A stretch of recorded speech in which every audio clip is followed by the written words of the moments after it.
Hello friends, welcome back to English Karkalam. This is Mageshwari.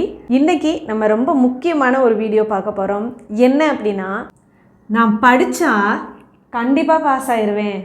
நான் படித்தால் நீ சென்றால் நீ போனேனா அந்த நிகழ்ச்சியை பார்க்கலாம். அவன் வந்தால் அவன் வந்தா நம்ம விளையாடலாம். நான் வந்தா அவன் போனா நான் சாப்பிட்டா. ஸோ அப்படி இருந்தால் அப்படின்றது தான் அதோட மீனிங். ஸோ இதை தான் இன்றைக்கி நம்ம கிளாஸில் பார்க்க போகிறோம். சரிங்களா? ஸோ இப்போ இதுக்கு என்ன வேர்ட் யூஸ் பண்ணலாம்? இன்றைக்கி நம்ம வீடியோவில் இஃப் யூஸ் பண்ணி எப்படி இங்கிலீஷில் பேசலாம் அப்படிங்கிறத பார்க்கலாம். ஸோ இப்போ நம்ம ஃபர்ஸ்ட் சென்டென்ஸ் பார்த்துடலாம்.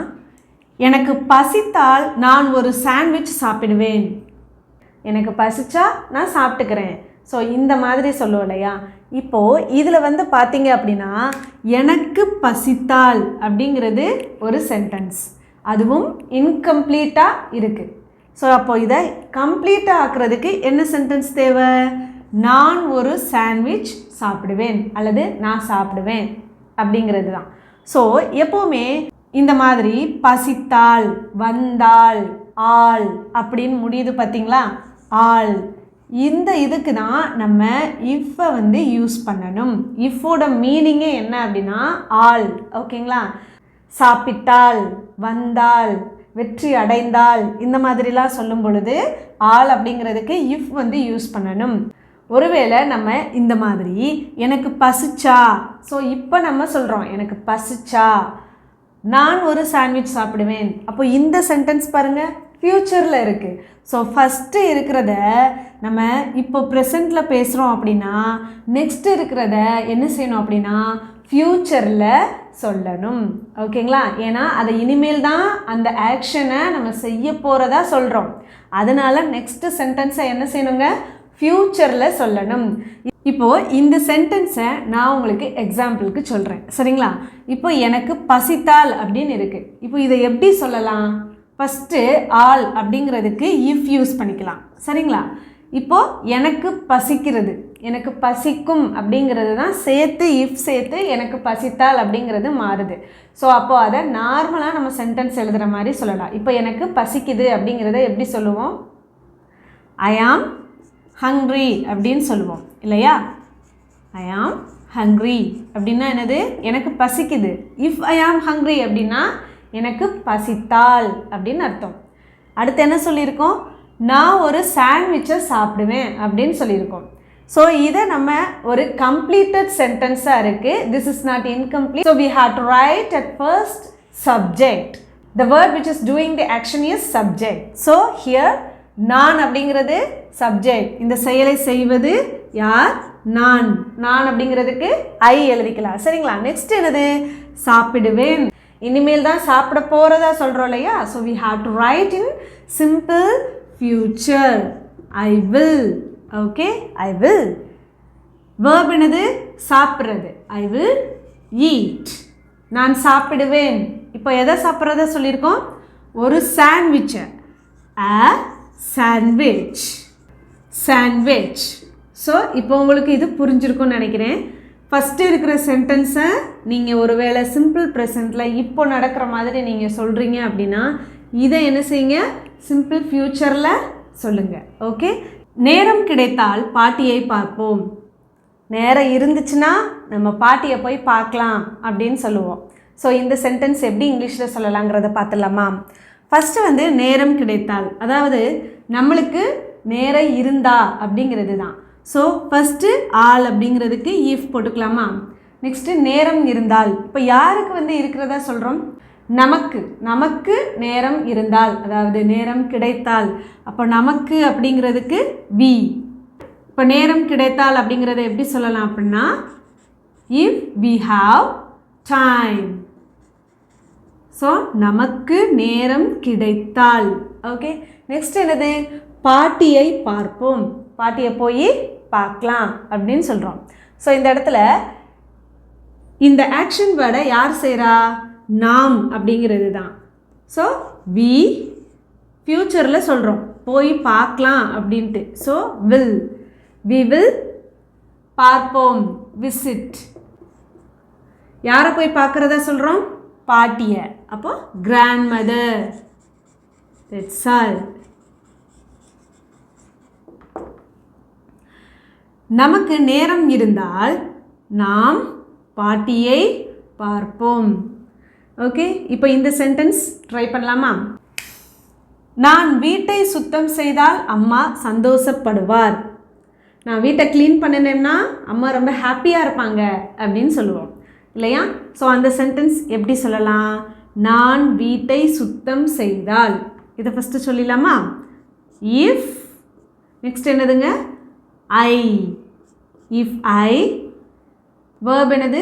சுத்தம் செய்வது. அதை எப்படி சொல்லலாம்? க்ளீன். இஃப் ஐ க்ளீன், நான் சுத்தம் செய்தால். எதனை சுத்தம் செய்தால்? வீட்டை. If I clean the house, நான் வீட்டை சுத்தம் செய்தால். நெக்ஸ்ட் என்னது? அம்மா சந்தோஷப்படுவார். அம்மா வந்து ஹாப்பியாக இருப்பாங்க. அப்போ யாரோட அம்மா? என்னோட அம்மா. அப்போது மை மதர். இதை ஃப்யூச்சரில் சொல்கிறோம், அவங்க சந்தோஷப்படுவாங்க அப்படின்ட்டு. அப்போது வில், மை மதர் வில். இப்போ என்ன சொல்லியிருக்கோம்? சந்தோஷப்படுவாங்கன்னு சொல்கிறோம் இல்லையா? அப்போ அதுக்கு எப்படி சொல்லலாம்? ஹாப்பி. நான் வீட்டை சுத்தம் செய்தால் எனது அம்மா சந்தோஷப்படுவார். ஓகே, இப்போ உங்களுக்கான ஒரு சின்ன சென்டென்ஸ். நான் இன்றைக்கி சமையல் பண்ணினா எங்கள் அம்மா சந்தோஷப்படுவாங்க அப்படிங்கிறத எப்படி சொல்லலாம்? இதோட ஆன்சரை கமெண்ட் செக்ஷனில் சொல்லுங்கள். படம் சலிப்பாக இருந்தால் சீக்கிரமாக கிளம்பி விடுவோம். ஒருவேளை படம் போர் அடிச்சிச்சுன்னா நம்ம வேகமாகவே கிளம்பிடலாம் அப்படின்னு சொல்லுவோம் இல்லையா? ஸோ இந்த சென்டென்ஸை எப்படி சொல்லலாம்? ஃபஸ்ட்டு படம் சலிப்பாக இருந்தால், நெக்ஸ்ட் என்ன சொல்லணும்? சீக்கிரமாக கிளம்பி விடுவோம். ஓகே, ஸோ ஃபஸ்ட் என்ன எழுதணும்? இஃப். இப்போது எதை சலிப்பாக இருக்குன்னு சொல்கிறோம்? படம். அப்போ இஃப் த மூவி இஸ் சலிப்பாக அப்படின்றதுக்கு எப்படி சொல்லுவோம்? போர் அடிக்குதுன்னு சொல்லுவோம் இல்லையா? அப்போ if the movie is boring அப்படின்னா என்ன அர்த்தம்? படம் சலிப்பாக இருந்தால் சீக்கிரமாக கிளம்பிடலாம், நம்ம வேகமாகவே கிளம்பி போயிடுவோம். இப்போ கிளம்பி விடுவோம் அப்படிங்கிறது வேர்ப். இந்த வேர்பை வந்து யார் செய்கிறா? நாம். ஓகே, நாம் அப்படிங்கிறதுக்கு வி. இப்போ நம்ம ஃப்யூச்சரில் சொல்கிறதுனால வில், வி வில். இப்போ கிளம்புறதுக்கு எப்படி சொல்லலாம்? Leave, we will leave.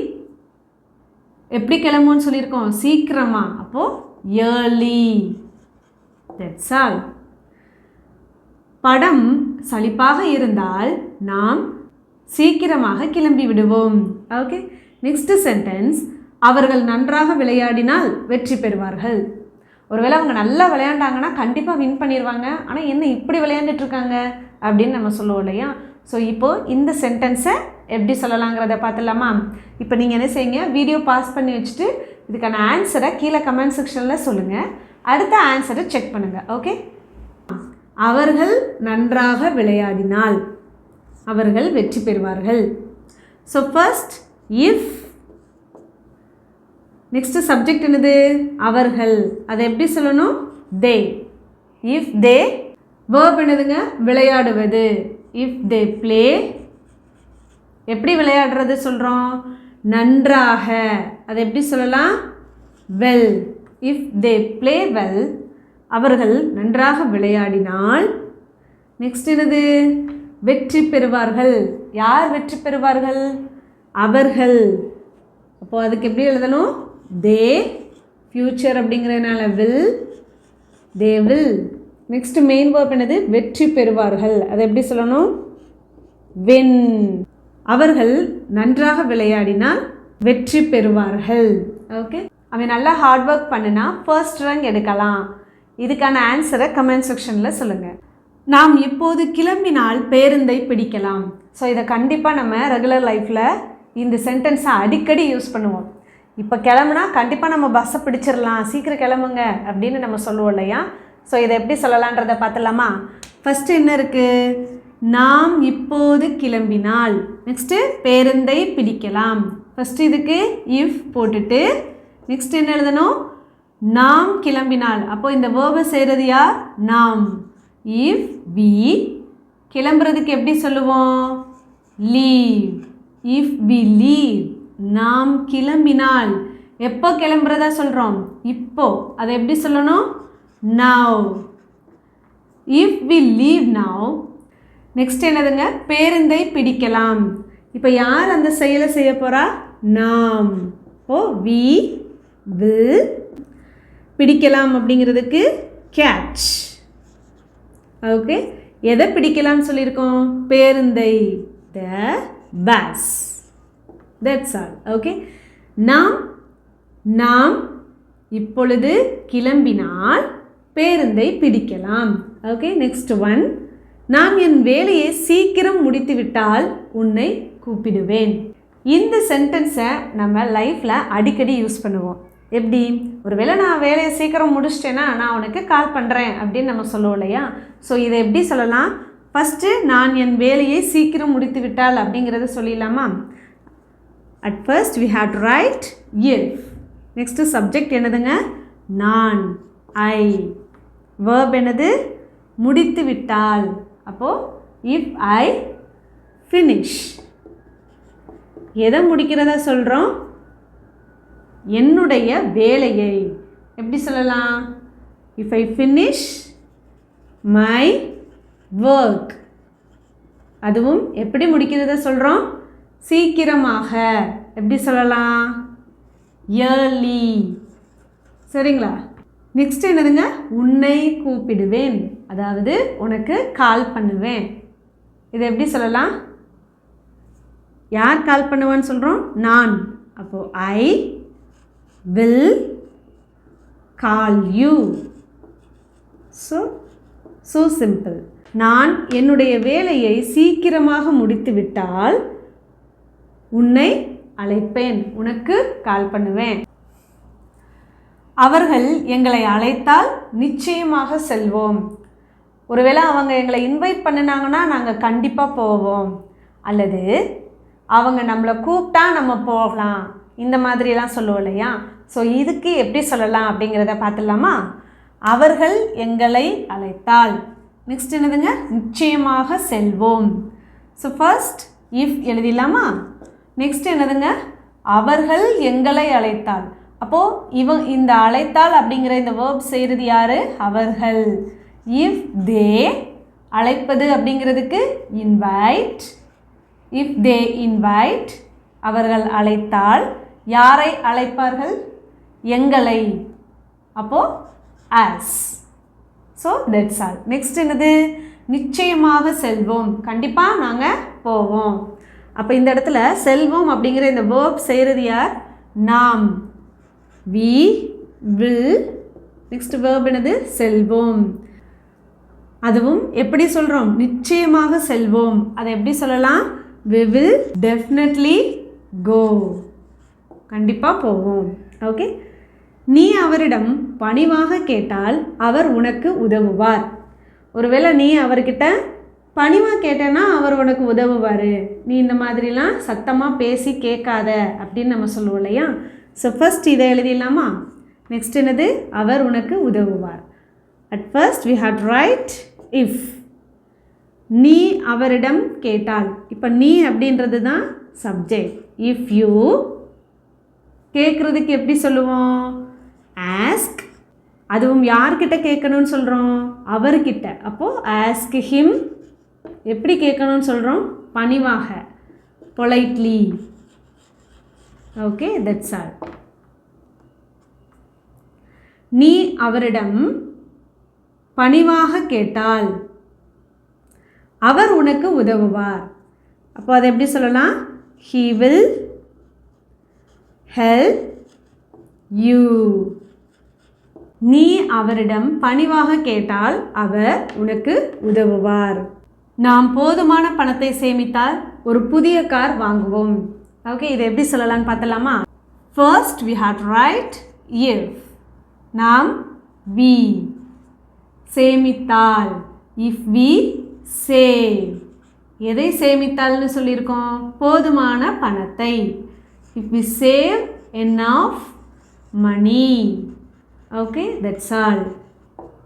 Next என்னதுங்க? நாம் ஒரு புதிய கார் வாங்குவோம்.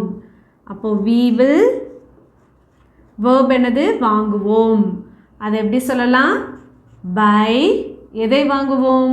ஒரு புதிய காரை. a new car. நாம் போதுமான பணத்தை சேமித்தால் நாம் ஒரு புதிய காரை வாங்குவோம். அவள் அலாரம் அமைக்கவில்லை எனில் தாமதமாக்கி விடுவாள். ஒருவேளை இன்னைக்கு அவள் அலாரம் செட் பண்ணலைன்னா கண்டிப்பாக லேட் ஆக்கிடுவா அப்படின்னு நம்ம சொல்லுவோம் இல்லையா? ஸோ அதை எப்படி சொல்லலாம்? இதை ஃபஸ்ட்டு சொல்லிடலாமா? If she.